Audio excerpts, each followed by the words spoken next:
नमस्कार, आप देख रहे हैं झलको बीएमआर। जहां इस वक्त की बड़ी खबर सीएमआर व्हाइट हाउस से आ रही है। आपको बता दें कि सीएम अशोक गहलोत की अध्यक्षता में हुई बैठक में बड़ा फैसला लिया गया है। सीएम अशोक गहलोत ने अपने 3 वर्ष सरकार के पूर्ण होने पर एक बड़ा तोहफा दे दिया है। क्या है पूरी खबर है, ये विस्तार से जाने, लेकिन उससे पहले आपको बता दें कि अगर आप झलको बीएमआर पर पहली बार विजिट कर रहे हैं तो आज इस चैनल को जरूर सब्सक्राइब कर ले, ताकि आपको रीट व राजस्थान से जुड़ी अन्य भर्तियों से जुड़ी भी काम की खबरें मिलती रहे। राजस्थान में 1 लाख संविदा कर्मी होंगे परमानेंट। ये इस वक्त की प्रदेश की सबसे बड़ी खबर। राजस्थान सरकार ने अलग अलग विभागों में काम कर रहे संविदा कर्मियों को बड़ी राहत प्रदान कर दी है। आपको बता दें कि संविदा कर्मियों को परमानेंट करने का यह फैसला लिया गया है। इधर रीट परीक्षार्थी जो बेरोजगार हैं, धरने पर बैठे हुए, वो कह रहे हैं कि 50,000 पद सरकार कर सकती है। ऐसा सकारात्मक विचार भी आ रहे हैं सरकार की ओर से। बेरोजगारों का कहना है कि सरकार जब राजस्थान में 1 लाख संविदा कर्मियों को परमानेंट कर सकती है, तो राजस्थान में रीट भर्ती में 31,000 से पद बढ़ाकर 50,000 भी कर सकती है। हम आपको रिपोर्ट बताएंगे जिसमें सीएम अशोक गहलोत और शिक्षा मंत्री बी डी कल्ला आमने सामने बात करते हुए भी नजर आ रहे हैं। इस रिपोर्ट में भी आपको साफ तौर पर क्या क्या बातें हुई हैं और किन विषयों पर अधिक बात की गई है, किन विषयों पर नजर दी गई है, वो भी हम आपको रिपोर्ट देंगे। लेकिन उससे पहले आपको बता दें कि किन संविदा कर्मियों को बड़ी राहत प्रदान की है गहलोत सरकार ने। आपको बता दें कि 1 लाख से ज्यादा संविदा कर्मी अब परमानेंट हो जाएंगे। इसके लिए सरकार जल्द ही सेवा नियम बनाएगी। इसके साथ ही इनकी सैलरी और सुविधाएं भी बढ़ा दी जाएगी। शिक्षा मंत्री डॉक्टर बी डी कल्ला ने बताया है कि किसी विभाग में यदि 5,000 पदों पर भर्ती हो रही है तो उस विभाग में काम कर रहे संविदा कर्मियों को उन भर्तियों में एडजस्ट किया जाएगा। राज्य सरकार इसी तरह सभी संविदा कर्मियों को परमानेंट करेगी। सीएम अशोक गहलोत की अध्यक्षता में हुई बैठक में सेवा नियमों को लेकर बड़ा फैसला हुआ है। सभी विभागों में काम कर रहे संविदा कर्मियों के लिए एक समान सेवा नियम बनाए जाएंगे। पहले भी प्रदेश सरकार ने कई बड़ी भर्तियां की है। इसी तर्ज पर अब सरकार नई भर्तियां निकालने का बड़ा फैसला करने जा रही है। इससे विभागों में सालों से काम कर रहे संविदा कर्मियों और उनके परिवारों को बड़ी राहत मिलेगी। उनकी सैलरी भी बढ़ेगी, सरकारी नौकरी की सुविधाएं और दूसरे फायदे भी मिल जाएंगे। कैबिनेट की बैठक में फैसले का असर। बुधवार को हुई गहलोत कैबिनेट की बैठक में राज्य और केंद्र सरकार की अलग अलग स्कीम प्रोजेक्ट में कर्मचारियों की संविदा नियुक्ति के लिए Rajasthan contractual appointment to civil post rules 2021 बनाने का अप्रूवल किया गया है। कैबिनेट के इस फैसले से मैन पावर की जरूरत पूरी करने के लिए ऐसे कर्मचारियों को संविदा पर अपॉइंटमेंट किया जाएगा। लंबे वक्त से संविदा कर्मी रेगुलर करने की मांग भी उठाते हैं। संविदा कर्मियों के संगठनों की सरकार से कई बार बातचीत भी हुई। कांग्रेस ने भी चुनाव से पहले उनकी मांग पूरी करने का वादा किया था और कर भी लिया है। संविदा कर्मियों को परमानेंट करने के लिए एक अलग से नियम बनेंगे, लेकिन ये बताया जा रहा है कि उन्हें नई भर्तियों में एडजस्ट करेंगे। यदि किसी भी डिपार्टमेंट में कोई नई भर्ती निकलती है तो उनमें संविदा कर्मियों को एडजस्ट किया जाएगा और उन्हें एक कोटा फिक्स कर दिया जाएगा। इन्हीं नई भर्तियों में उन्हें एडजस्ट कर परमानेंट करने का प्लान तैयार किया गया है। रिपोर्ट देखें, लेकिन उससे पहले आप कमेंट सेक्शन में जरूर बताएं क्या संविदा कर्मियों के गहलोत सरकार के इस फैसले से आप कितने संतुष्ट हैं। जरूर बताएं कमेंट सेक्शन में। साथ ही अपनी राय भी दें। इसके साथ ही क्या 1 लाख से ज्यादा संविदा कर्मियों को एडजस्ट करना बेरोजगारों के लिए और सरकार के लिए ठीक रहेगा? कमेंट सेक्शन में अपनी राय दें। साथ ही ये रिपोर्ट देखें। वेद व्यास जी ने जब 18 पुराण लिखे और उनसे पूछा कि 18 पुराणों का सार क्या है, तो उन्होंने हजारों प्रश्नों को केवल 2 लाइनों में व्यक्त किया। अष्टादश पुराणेषु व्यासस्य वचनम द्वयम परोपकार पुण्याय पापाय परपीडनम। उन्होंने कहा मेरे 18 पुराणों का सार ये है कि परोपकार से बड़ा कोई धर्म नहीं है और दूसरे को कष्ट पहुंचाने से बड़ा कोई अधर्म नहीं है। कोई एक तरीके से ये कहना चाहिए, कोई ये कहना परोपकार पापाया परपीडनम, पाप सबसे बड़ा जो है दूसरे को कष्ट पहुंचाने का है। इसको गोस्वामी तुलसीदास जी ने पर सर धर्म नहीं भाई पर पीड़ा सम नहीं अदमाई के रूप में व्यक्त कर दिया। तो संस्कृत का जो साहित्य है उसका विशाल भंडार है।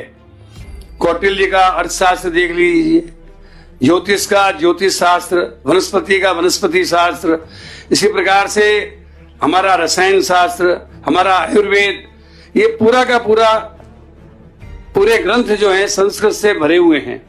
और संस्कृत के माध्यम से ही हम विदेशों को और सारे संसार को सब कुछ दे सकते हैं। उनके पास ऐसा कोई भंडार नहीं है। ये नहीं है।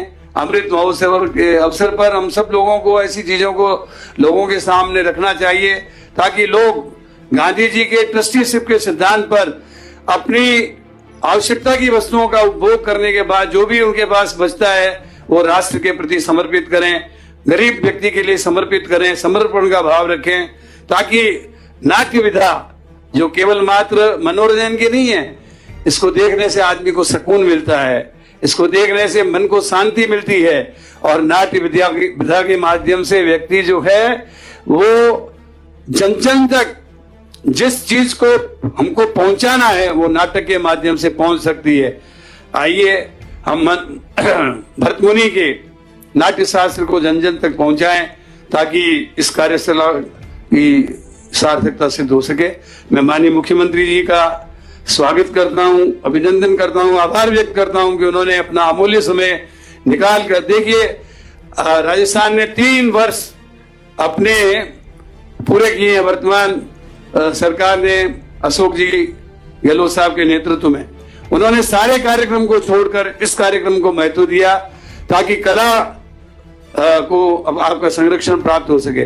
तो निश्चित रूप से आपके नेतृत्व में कला और संस्कृति का भविष्य बहुत उज्जवल है, और राजस्थान ने हर क्षेत्र में एक तरीके से प्रगति की है, चाहे ऊर्जा का क्षेत्र हो, सड़क का क्षेत्र हो, चाहे आपके विकास का क्षेत्र हो। कोविड में बेस्ट मैनेजमेंट रहा राजस्थान का, कि यहाँ केवल राजस्थान के ही नहीं बल्कि आपके उत्तर प्रदेश, मध्य प्रदेश, हरियाणा, महाराष्ट्र, गुजरात, बिहार तक के लोग यहाँ आए, एक पैसा नहीं लगा और ठीक होकर के गए।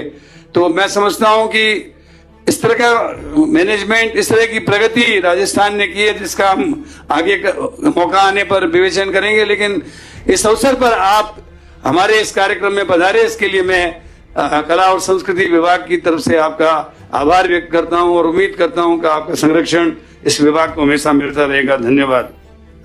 पिछली बार जब मैं पहली बार मुख्यमंत्री बना 20 साल पहले, तब से हमने बिना मांगे हुए पत्रकार साहित्यकार कल्याण कोष बनाया, तो साथ में मैंने कलाकार कल्याण कोष बनाया। वो अलग बात है कि सरकार बदल जाती है तो प्रायोरिटी बदल जाती है। तो जितना मैं चाहता था कि कलाकार कल्याण कोष के माध्यम से कलाकारों को हम क्या किस तरह प्रोटेक्शन दे सकते हैं, प्रोत्साहन दे सकते हैं, वो काम शायद उतना नहीं हो पाया जो मेरा सपना था, जो मैंने कल्पना की थी। और इसीलिए अभी हमने प्रयास किया कोरोना काल के अंदर कैसे उनको इमदाद दें, किस प्रकार से उनको राहत दें। मुख्यमंत्री लोक कलाकार प्रोत्साहन योजना भी लागू की गई है, और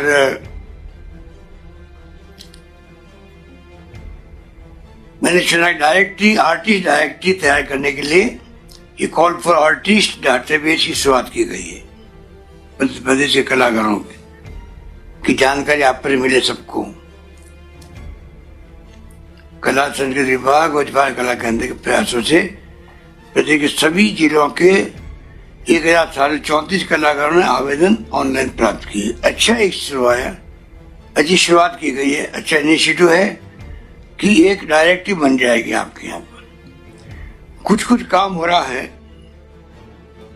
क्योंकि हमारे कलाकार तो गांव ढांढे से बैठे हुए हैं। पर ये जो नाट्यशाला और नाट्य शास्त्र की कार्यशाला का एक अलग हो रहा है, मेरे ख्याल से इसको बढ़ा निकाल सकता है। बाकी तो सतह बढ़ेंगे, कुछ कलाकार एक्टिव भी हैं और सरकार से प्रोत्साहन मिलता रहता है। पर ये जो नाट्य शास्त्र है, जिसका मैंने आपको महात्मा गांधी का उदाहरण दिया, ये अपना में बहुत कुछ कह देता है। और पंडित नेहरू ने भी अपने जमाने में जो ये साहित्य एकेडमी और ललित कला एकेडमी, संगीत नाटक academy, national school of drama, ऐसी संस्थाएं बनाई आज़ादी मिलते ही। IIT, IIM के साथ में जो साइंटिफिक संस्थाएं थी उनका निर्माण किया, तो साथ में संस्कार, संस्कृति, परंपरा का निर्माण करते हुए ऐसी संस्था का निर्माण किया। उसकी बड़ी भूमिका है।